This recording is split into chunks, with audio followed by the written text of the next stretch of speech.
안녕하세요. 역대상하 두 번째 시간입니다. 다시 만나서 반갑습니다. 여러분들 말씀 읽으면서 잘 쫓아오고 있죠? 이번에는 역대하에 대해서 다룰 텐데 잠깐 지난 시간에 다루다가만 법궤를 찾아서 법궤가 아니죠. 언약궤를 찾아서 저도 입에 법궤가 익숙하네요. 다시 한번 살펴보고 아직 못다한 부분들을 좀 살펴보고 같이 역대하에 대해서 살펴보도록 하겠습니다.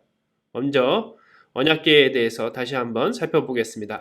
근데 예루살렘에 갔으면은 예루살렘에 머물러야 되는데 의외로 기브온 산당이라는 곳에 다윗이 이 법궤 언약궤를 가져다 두게 됩니다. 그리고 솔로몬 성전이 이제 지어지면서 옮겨지지요. 거기에 대한 이제 성경이 솔로몬이 여호와를 사랑하고 다윗의 법에 행하였으나 산당에서 제사하면 분향하더라. 이에 왕이 제사하러 기브온으로 가니 거기는 산당이 큼이라. 솔로몬이 그 제단에서 1천 번제를 드렸더니 제사하러 기브온에 갔던 이유가 여기에 언약궤가 있었기 때문이에요. 바로 이 기브온 산당은 기브온이라는 도시의 산 위에 있었습니다. 기브온 산당은 지금 사무엘의 무덤 교회가 있습니다. 나비 사무엘이라고 부르는데 왜 이곳에 사무엘의 무덤이 있을까? 바로 이 기브온이 성경학자들은 미스바, 그 사무엘이 이스라엘에 불러서 회개 기도했던 그 미스바라고 생각하기 때문입니다.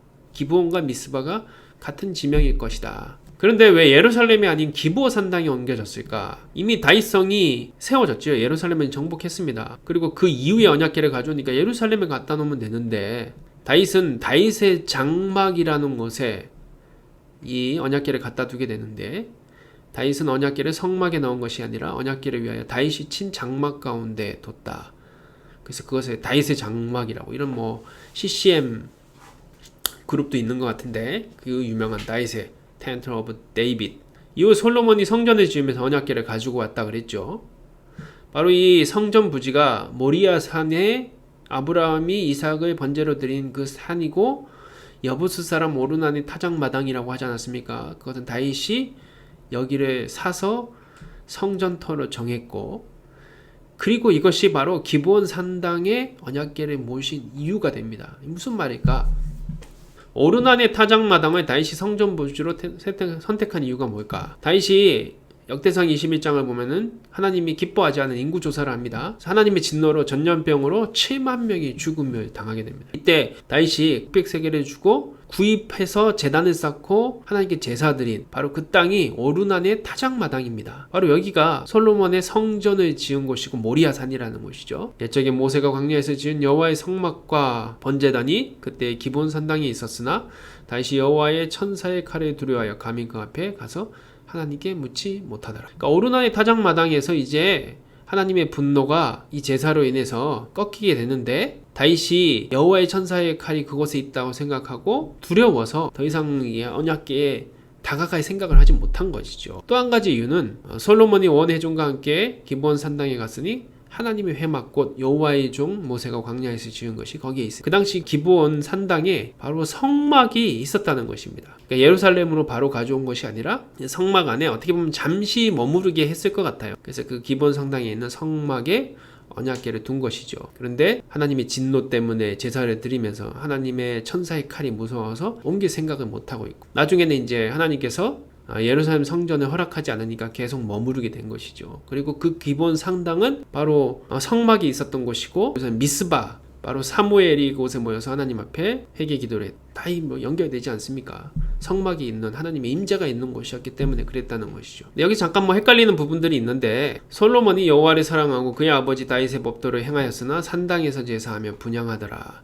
이에 왕이 제사하러 기브온으로 가니 거기는 산당이 큼이라. 성막이 있고 법궤가 있는 산당인데 사실은 좀 부정적으로 다루고 있죠. 여기 보면은 다윗의 법도를 행하였으나 산당에서 제사하며 분향하더라. 더구나 뒷부분은 또 솔로몬의 기도는 굉장히 긍정적으로 성경은 다룹니다. 하나님께서 솔로몬의 기도에 참 기뻐하시죠. 이 약간 헷갈리는 이 본문의 뉘앙스는 무슨 이유일까?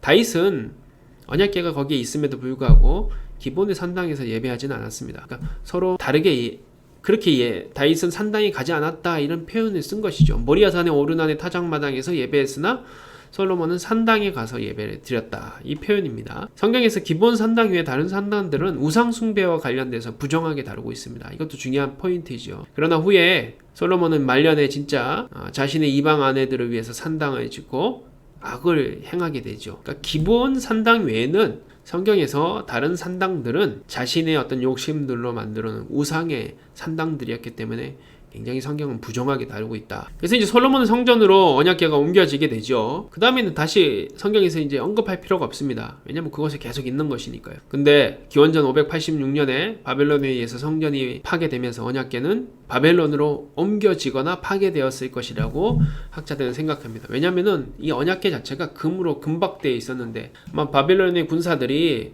그것을 다 벗기고 언약궤를 파괴하지 않았을까. 그래서 스룹바벨이 다시 포로에서 돌아와서 세웠던 스룹바벨의 성전에는 언약궤가 없습니다. 그래서 사람들은 성소에 언약궤가 없기 때문에 성전으로서의 의미가 있는가 의심을 가졌다는 것이죠. 그래서 여기에 대해서 학계가 분열이 일어나서 언약궤가 중요한 것이 아니라 하나님의 약속이 더 중요하다고 역설을 한 것입니다. 이걸 알고 이 학계에 읽어보면은 더 재밌는 것이죠. 언약궤는 하나님의 임재이며 그것이 있는 곳은 하나님의 성전이다. 나중에 이제 성전에 이 언약궤가 사라지니까 이제는 다시 선지자들이 그것을 어떻게 해석하기 시작했느냐? 언약궤가 하나님의 임재인데 언약궤 자체가 중요한 것이 아니라 그 하나님의 임재가 임하는 하나님 말씀에 따르고 있느냐가 더 중요하다는 것을 이제 주장하기 시작한 것이죠. 법궤에 들어있는 것은 무엇일까요? 우리가 생각하는 세 가지가 있죠. 만나, 아론의 쌍난 지팡이, 언약의 돌판. 그 근거가 히브리서 9장 4절입니다. 금항로와 사면을 금으로 싼 언약궤가 있고 그 안에 만나를 담은 금 항아리와 아론의 쌍난 지팡이와 언약의 돌판이 있고. 성경은 좀 다르죠. 이렇게 세 가지를 이 안에 들어있다고 언급한 것은 이 히브리서밖에 없습니다. 구약 성경에는 다르게 다루고 있죠. 십계명의 돌판은 당연히 들어있었습니다. 언약궤 만드는 법을 설명하면서 돌판을 증거궤에 놓도록 했죠. 속죄서를 궤 위에 얹고 내가 줄 증거판을 궤 속에 넣어라. 근데 만나는 언약궤 안이 아닌 앞에 뒀습니다. 여호와께서 명령하신 대로 그것을 증거판 앞에 두어. 하고 아는 틀린 말이죠. 아론의 쌍난 지팡이도 언약궤 앞에 뒀습니다. 그 지팡이 해막 안에서 내가 너희가 만난 곳인 증거궤 앞에 둬라. 근데 왜 이것을 세 가지가 다 그 안에 들어있었다고 얘기를 했을까? 추측한데 광야에서 성막을 자주 이동하지 않았습니까? 그러니까 당연히 언약궤 안에 넣어서 앞에 뒀던 것들을 이동하지 않았을까? 그리고 오직 십계명의 돌판만이 나중에 이제 솔로몬 성전을 짓고 법궤로 옮길 때는 그 안에 남아 있었습니다. 바로 그 근거가 왕상 8장 9절이죠. 궤 안에는 두 돌판에 아무것도 없으니. 십계명과 율법책은 수시로 읽기 위해서 언약궤 곁에 두라고 하십니다. 모세가 십계명을 가지고 또 하나님이 주신 율법들을 기록하죠. 이 책에 써서 마친 후에 여호와의 언약궤를 매는 네 사람에게 명하여 율법책을 너희 하나님 궤 곁에 둬라. 수시로 읽기 위해서 그 안에 두지 않고 곁에 두게 합니다. 언약궤는 이스라엘의 특별히 유대인들에게 굉장히 중요하죠. 왜냐하면 이스라엘은 예루살렘의 성전은 세상의 중심이라고 생각했습니다. 그리고 그것에는 그 중심 안에는 또 중심 중의 중심인 지성소가 있고 또 지성소 안에는 중심 중의 중심 중의 중심인 언약궤가 있는 거예요. 언약궤는 바로 하나님의 발등상, 하나님의 임재가 있는 것이죠. 그래서 단순히 언약궤를 가진다는 것이 주술적인 능력이 있는 것이 아닙니다. 하나님이 신뢰하지 않고 이용했던 이스라엘의 에베네셀 전투에서 언약궤를 블레셋에게 뺏기지 않습니까? 그 후에 이제 미스바를 회개 기도를 통해서 언약궤를 숭배했던 이스라엘 백성들이 그게 아니구나. 하나님을 먼저 의지하고 따라야지 언약궤도 능력이 되는구나. 하나님은 하나님을 따르는 자들과 함께 하는구나. 그것을 깨닫게 되고 회개하고 다시 승리하고 찾아오게 되지 않습니까? 이제 바벨론 포로 외에는 언약궤는 실종이 되죠. 사라져버립니다. 그래서 그 다음부터 나오는 말씀은 뭡니까? 더 이상 언약궤가 중요한 것이 아니라 진짜 하나님의 말씀을 지키는 것이 언약궤를 가진 것과 같은 것이라고 성경은 해석하기 시작하는 거예요. 예레미야 보십시오. 여호와의 말씀이는 내가 너희에게 이 땅에 번성을 많아질 때에는 사람들이 여호와의 언약궤를 다시는 말하지 아니할 것이요 생각하지 아니할 것이요 기억하지 아니할 것이요 찾지 아니할 것 다시는 만들지도 아니할 것이며. 바로 광야에 이스라엘이 이동할 때 항상 여호와의 언약궤가 앞에 섰습니다. 두려운 삶의 현장에서 하나님을 의지하고 믿었던 것이죠. 그것을 상징하는 것이 언약궤였습니다. 그리고 야영할 때도 바로 12지파는 그 언약궤 가운데 두고 언약궤가 12지파가 언약궤를 지키는 것이 아니라 언약궤가 하나님의 임재 가운데 지켜주는 것이었죠. 영어 성경을 보면은 노아의 방주나 모세의 갈대 상자 모두를 아크라는 말을 쓰는데 원어에는 테바라고 합니다. 언약궤도 나무 상자라는 의미에서 금박으로 그것을 싸게 냈지만 아카시아 시띠나무로 만들지 않았습니까? 그래서 아크라는 말로 번역을 합니다. 바로 이 노아의 방주와 모세의 갈대 상자의 특징이 방향과 대책을 우리가 스스로 결정하거나 하지 않는다. 물에 흘러가는 대로 가는 것이 방주라는 것이, 돛도 없고 노도 없는 것, 키도 없는 것이 바로 방주인 것처럼 바로 이 법궤도 아크라고 번역한 일맥상통한 의미가 있죠. 하나님이 인도해 주시는 대로 가는 것, 그것이 바로 법궤의 의미라는 것입니다. 언약궤의 의미라는 것이죠. 그리고 언약궤는 계속적으로 강조하지만 하나님의 임재이고 언약궤가 있는 곳이 참 성전입니다. 지금 우리에게 영적인 언약궤가 바로 예수 그리스도이죠. 우리 안에 예수 그리스도가 계시면 그곳이 성전이며 하나님의 임재가 임하는 곳이 되는 것입니다. 역대하 요약입니다. 1장부터 10장까지는 솔로몬의 통치입니다. 솔로몬이 취임하고 성전을 완공하고 솔로몬의 통치기에 어떤 영광에 대한 부분들을 다루고 있는 솔로몬의 통치가 40년이었죠. 그리고 10장부터 36장까지는 특별히 남유다의 왕들만 다루고 있습니다. 왕국이 분열되고 남유다의 20명 정도의 왕과 유다의 멸망까지를 다루고 있죠. 성전 건축과 성전이 계속 유지되다가 파괴되는 것으로 끝납니다. 약 한 400년 정도의 기간을 다루고 있습니다. 역대하의 초점은 솔로몬부터 시작해서 남유다 왕들의 역사입니다. 결국 다윗의 혈통을 이어받은 남유다 왕들이 다윗 언약을 지켰는지를 평가하고 있는 거죠. 하나님께서 다윗과 언약했던 그 약속을 잘 지키고 있느냐, 잘 지키면 좋은 왕이고 못 지키면 나쁜 왕이라는 것이죠. 그래서 왕국의 연대를 이렇게 살펴보면은 사울이 40년 통치하고 다윗이 40년, 솔로몬이 40년, 그리고 난 솔로몬 사후에 이스라엘과 남유다로 나누어서 북이스라엘은 BC 722년에 아수르에 멸망하고 유다는 344년을 존속하죠. 이스라엘보다는 한 140년 정도 더 있다가 BC 586년에 바빌론에 멸망하게 됩니다. 그래서 이 기간 솔로몬부터 시작해서 남유다가 바벨론에 멸망하기까지를 다루고 있습니다. 그래서 역대 상하는 처음에 솔로몬의 통치입니다. 왕으로 취임하고 성전을 완공하고 확장하는, 그래서 성전, 지난 시간에 다뤘던 솔로몬의 성전이죠. 그리고 솔로몬의 죽음으로 끝나게 됩니다. 사울과 다윗과 솔로몬 시대의 영토를 보면은 이게 사울 시대의 영토는 한 이 정도였습니다. 근데 다윗이 이것을 확장하지요. 그리고 나서 솔로몬이 결국은 여기까지. 그래서 솔로몬기가 가장 이스라엘의 가장 전성기였다고 얘기할 수 있습니다. 남북이 이제 분열되면서는 지배했던 영토도 줄어들게 되고 북이스라엘은 단이 경계가 되죠. 그리고 밑으로 보게 되면 여기 보면 단이 여기였죠. 근데 이 땅을 다 잃어버린 것입니다. 그리고 브엘세바. 결국 사울왕이 지배했던 그 당시 영토 정도를 다시 차지하면서 그 안에도 남북이 갈라지게 되죠. 예루살렘부터 이 부분은 남유다, 여기는 북이스라엘입니다. 그리고 10장부터 36장은 이제 왕들이 쭉 등장합니다. 왕국이 분열되면서 북쪽은 여로보암, 남쪽은 솔로몬의 아들인 르호보암이 통치를 하게 되죠. 그래서 분열되고 아비야, 아사, 여호사밧 쭉 왕들이 결국은 어떤 일을 행했는지 그리고 어떤 하나님 앞에 성과를 이뤘는지에 대해서 설명하고 있죠. 키포인트 세 번째는 진짜 왕은 누구냐.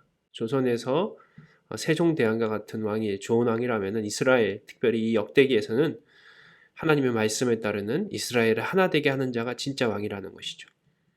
다윗 언약을 지켰는가. 그래서 첫 번째는 솔로몬 왕입니다.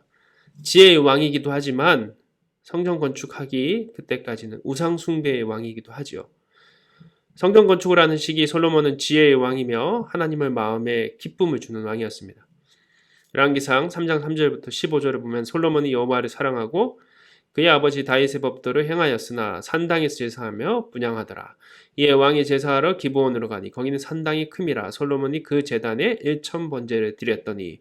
그리고 여기서 제일 중요한 또 유명한 장면이 뭡니까? 1000번제를 드리는 것이고 또 하나님 앞에 솔로몬이 이제 기도하는 내용이죠. 하나님께서 꿈에 나타났는데 네게 무엇을 줄고 했더니 누가 주의 이 백성을 재판할 수 있으리까 듣는 마음을 종에게 주사 주의 백성을 재판하여 선악을 분별하게 하옵소서. 솔로몬이 이것을 구하매 말씀이 주의 마음에 든지라. 이 하나님이 그에게 이르시되 내가 이것을 구하도다. 자기를 위해 장수하기를 구하지 아니하며 부도 구하지 아니하며 자기 원수의 생명을 멸하기도 구하지 아니하고 오직 성사를 듣고 분별하는 지혜를 구하였으니 총명한 마음을 주고 내 뒤에도 너와 같은 사람이 없을 것이다. 내가 구하지 아니한 부귀와 영광도 내게 주나니 내 평생의 왕들 중에 너와 같은 자가 없을 것이라.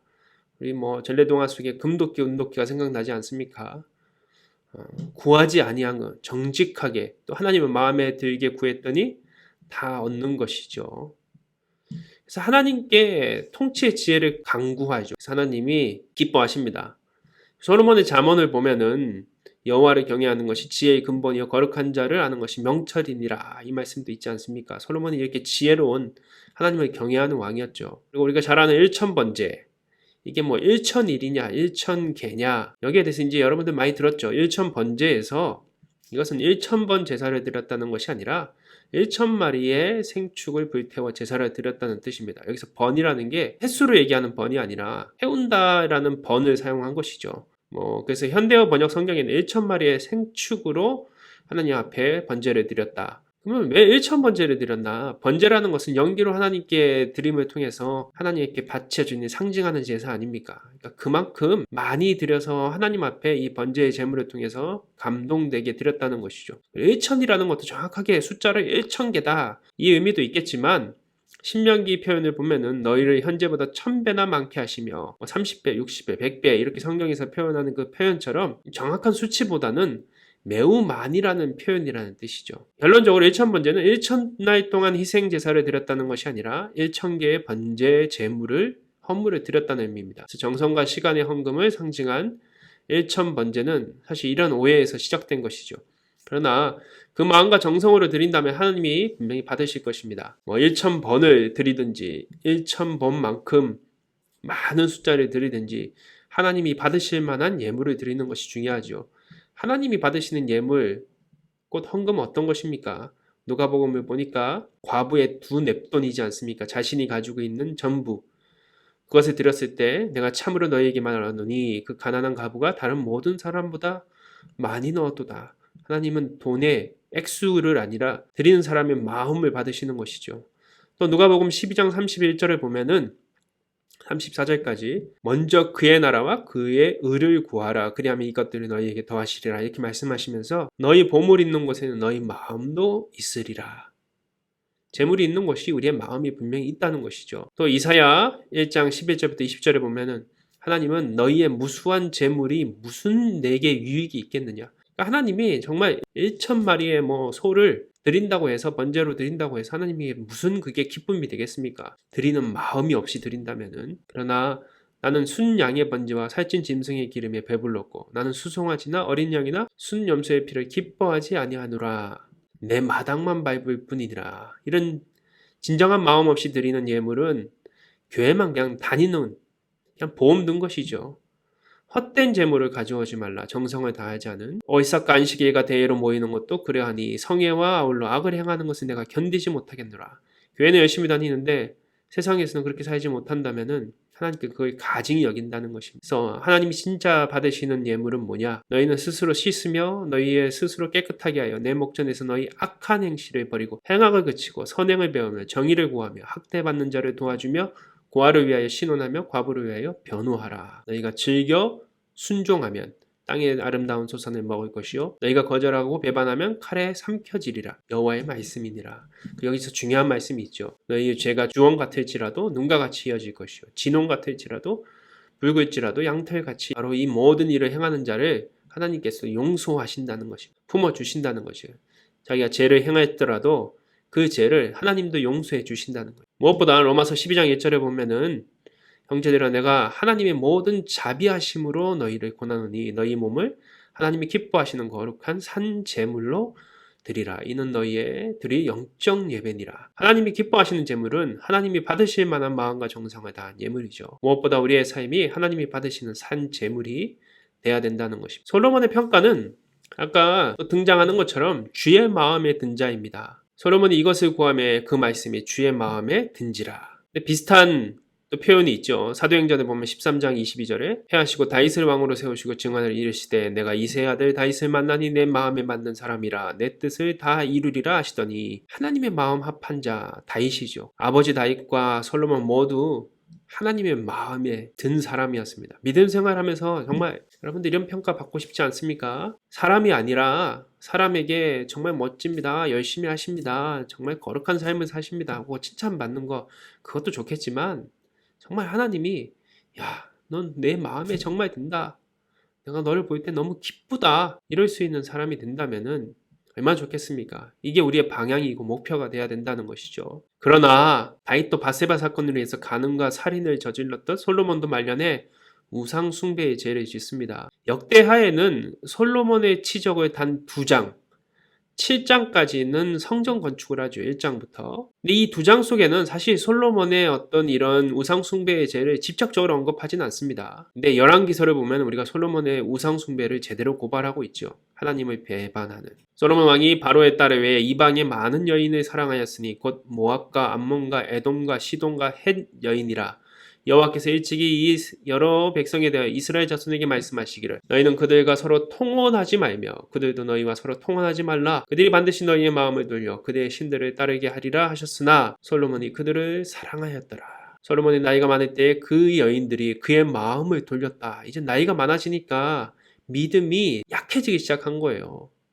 다른 신들을 따르게 하였으므로 왕의 마음이 그의 아버지 다윗의 마음과 같지 아니하여 다윗은 죄를 지었지만 돌이키는 인생이 살았죠. 마지막에 더 멋진 삶을 살았다면 솔로몬은 처음은 대단한 삶을 살았는데 결국은 망하는 삶을 살았다는 거예요. 그의 하나님 여호와 앞에 온전하지 못하였으니 이는 시돈 사람 여신 아스도로스 따르고 암몬 사람의 가증한 빌곰을 따름이라. 솔로몬이 여호와 눈앞에서 악을 행하여 그의 아버지 다윗이 여호와를 온전히 따른 같이 따르지 아니하고. 그래서 결국 어떻게 됩니까? 내가 반드시 이 나라를 내게서 빼서 내 신하에게 주리라. 여로보암이죠.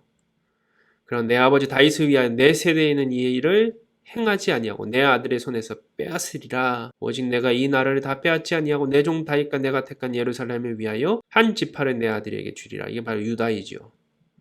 그 유다와 또 베냐민 지파입니다. 그래서 여로보암을 택해서 남북이 나뉘어지죠. 여로보암은 사실은 신하였습니다. 큰 용사였고 솔로몬이 택하여서 요셉 족속의 일을 감독하게 하였는데 결국 그 여로보암이 선지자 아이야의 말을 듣고 아이야가 10지파 이제 옷을 찢죠. 옷을 찢어서 12조각으로 찢고 여로보암에게 이르되 너는 10조각을 가지라. 북이스라엘의 10지파이죠. 이스라엘 하나님 여호와의 말씀이 내가 이 나라를 솔로몬의 손에서 찢어 빼앗아 10지파를 내게 주고 바로 그게 솔로몬의 죄 때문입니다. 우상숭배의 죄. 결국 그래서 솔로몬 사후에 르호보암 솔로몬의 아들 르호보암을 통한 그래서 다윗의 혈통으로 이어지는 남유다와 이제 여로보암 솔로몬의 신하였던 여로보암 그리고 계속적으로 쿠데타와 반란을 통해서 일어나는 오므리 왕조, 예후 왕조 그리고 아시리아에게 멸망되는 이런 부분으로 나뉘게 된다는 것입니다. 결국 역대기는 열왕기서하고는 달리 솔로몬의 우상 범죄를 자세히 기록하고 있지 않습니다. 어떻게 보면 편파적인 것 같죠. 이것은 다윗의 밧세바 범죄를 기록하지 않은 역대상과 같은 이유입니다.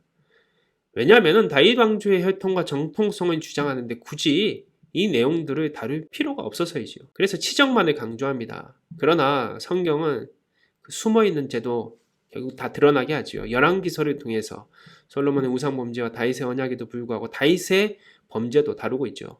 왕국이 분리된 이유를 말하고 있습니다. 잘못 죄는 하나님 앞에 숨길 수 없음을 보여주죠. 그리고 왕이라는 것을 우리가 성공이라고 얘기한다면은 성공하는 것도 중요하지 왕이 되는 것도 중요하지요. 그러나 더 중요한 것은 성공해서 무슨 일을 행하고 있느냐, 어떤 일을 하느냐, 하나님과 정말 동행하는 삶을 살고 있느냐. 진짜는 성공한 다음에 어떤 일을 하느냐. 요셉이 총리 대신이 된 다음에 백성을 먹이는 자의 사명을 다했기 때문에 요셉을 위대한 사람으로 여기는 것이지 않습니까? 성공한 다음이 더 중요하다는 것입니다. 어떤 직책에 올라간 다음이 더 중요한 것이죠. 솔로몬이 유다 왕조의 좋은 왕과 나쁜 왕의 판단 기준은 아까도 계속 얘기한 것처럼 솔로몬에게도 똑같이 적용되는 다윗 언약을 지켰는가, 하나님의 말씀을 따르고 우상 숭배를 버렸는가, 이 선을 그어서 따르면 좋은 왕 많이 기록하고 안 따르면 나쁜 왕 적게 기록하는 것이죠.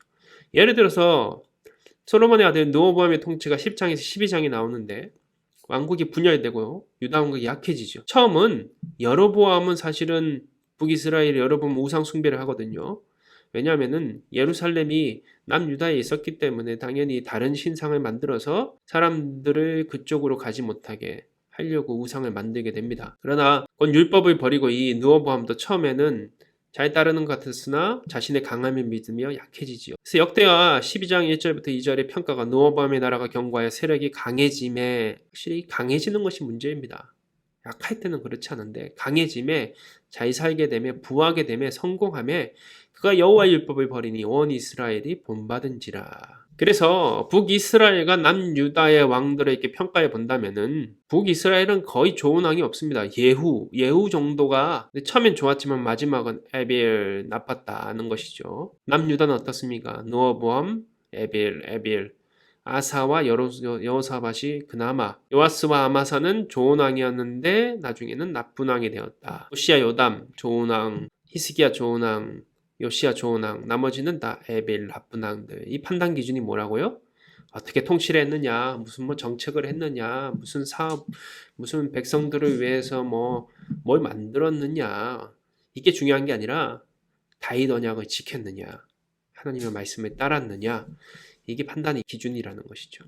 예를 들어서 하나만 더 살펴보면 여호사밧의 통치 17장부터 역대하 20장인데 왕국을 확장하며 근데 그 과정에서 아합과 동맹을 맺습니다. 그래서 모압과 암몬에게 승리하지요. 그래서 처음엔 좋은 것 같습니다. 역대하 17장 1절부터 6절을 보면은 그가 전심으로 여호와의 길을 걸어 산당들과 아세라 목상들과 유다에서 제거하였더라. 그러나 통치에 대한 평가에서는 약간 애매한 부분을 남겨놓습니다. 산당만은 철거하지 아니하였으므로 백성이 여전히 마음을 정하여 그들의 조상들의 하나님께로 돌아오지 아니하였더라. 제가 아까 그 기본 산당을 얘기하면서 성경에서 산당은 다 부정적으로 기본 산당만 빼고는 다 우상 숭배의 어떤 장소로 부정적으로 다룬다고 하지 않았습니까? 그러니까 산당이 등장하면은 벌써 우상 숭배의 거점입니다. 좋지만 완전한 구수는 아니었다는 것이죠. 다윗 언약의 첫 번째가 다윗 언약을 지켰느냐가 진짜 왕의 조건이라면 둘째는 이스라엘을 하나 되게 하는 자인가. 역대기의 족보가 다윗에서가 아닌 아담에서 시작된 이유가 무엇일까요? 바로 이스라엘은 야곱의 이름이 이스라엘로 바뀌게 되죠. 이스라엘의 아들들에서 비롯된 12지파에서 시작됨을 말하고 싶은 것이죠. 그래서 역대기의 저자는 손을 내밀고 있는 것입니다. 저 북이스라엘도 결국은 다 우리의 형제 자매였다.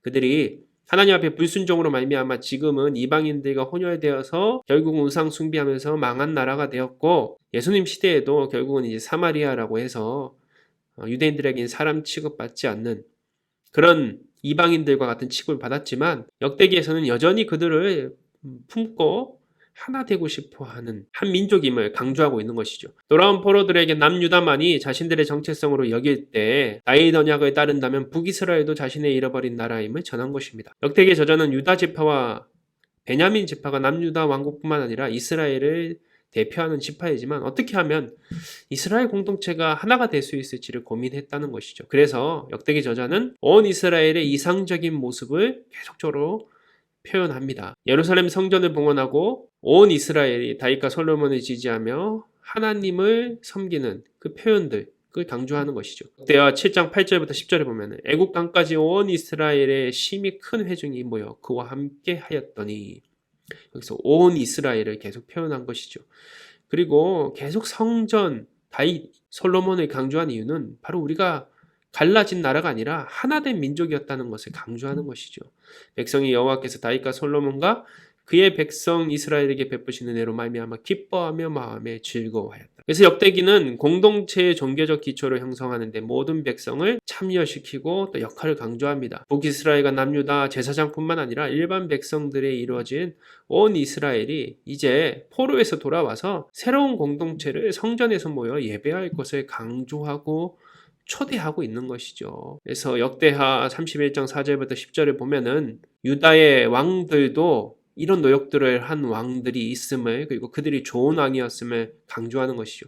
히스기야 왕이 오렘 분열을 해결하고자 북이스라엘을 유월절에 초대합니다. 유다 여러 성읍에 사는 이스라엘과 유다 자손들도 소와 양의 11조를 가져왔고 또 그들의 하나님 여호와께 구별하여 드릴 성물의 11조를 가져왔으며 그것을 쌓아 여러 더미를 이루었는데 셋째 달에 그 더미들을 쌓기 시작하여 일곱째 달에 미친지라. 히스기야 방백들이 와서 쌓인 더미들을 보고 여호와를 송축하고 그의 백성 이스라엘을 위하여 축복하니라. 다윗의 혈통인 남유다 왕 중에 좋은 왕은 다윗의 언약을 얼마나 충실히 지켰냐. 이게 기준이죠. 여기에 더해서 새로운 회복된 왕국의 왕은 남북으로 나눠진 이스라엘을 하나 되게 하는 자야 됩니다. 앞으로 돌아온 포로들이 회복할 바로 이 다윗 왕국의 왕의 기준도 바로 이 두 가지죠. 다윗 언약을 충실히 지키고 이스라엘을 하나 되게 하는 자야 된다. 이걸 말하고 싶은 것이죠. 오늘날 우리 현실 남북으로 갈라져 있는 우리의 모습하고도 굉장히 닮아 있는 이스라엘의 역사입니다. 그리고 우리에게 이런 깨달음을 주죠. 오늘날 남북으로 분단된 우리에게 참다운 지도자들이 해야 될 사명이 뭔가? 하나님의 말씀을 따르며 민족이 서로 갈라지지 않고 하나 되게 만드는 사람이라는 것이죠. 이런 왕이, 이런 지도자가 최고의 지도자라는 것입니다. 사실 진짜 왕은 우리가 성공한 인생이라고 얘기한다면 왕이 되는 게 아니라고 얘기하지 않았습니까? 어떤 일을 행했느냐가 중요하지요. 하나님이 인정하는 왕, 성공의 삶을 살라는 것입니다. 마지막으로 역대기는 여전히 진짜 왕을 찾는 내용입니다. 진짜 왕은 다윗 왕가의 후손 중에서 태어난다는 것이죠. 이것이 바로 나중에 예수 그리스도를 상징하는 것입니다. 특별히 온 세상 모든 나라와 비교할 때 다윗 왕조의 초월적인 특성을 역대기는 계속 강조하거든요. 다른 나라의 왕조하고는 다른 하나님과 맺은 다윗 언약이 있다는 것이죠. 그리고 미래의 왕은 미래의 구원자, 바로 메시아죠. 이것이 메시아 소망에 대해서 신약 시대까지 이어지게 됩니다. 다윗의 혈통에서 태어나는 이스라엘을 구원할 자. 근데 그 이스라엘은 단순히 한 나라가 아니라 하나님 나라를 상징하는 것이죠. 그래서 다윗의 혈통 예수 그리스도와 연결시키는 역할. 그리고 그 예수 그리스도를 통해서 하나님의 왕국이 세워짐을 말하고 있는 것이 역대기에서 찾는 바로 예수 그리스도의 모습입니다. 역대기 저자가 바라고 꿈꾸는 궁극적인 이스라엘은 어떤 모습이었을까요?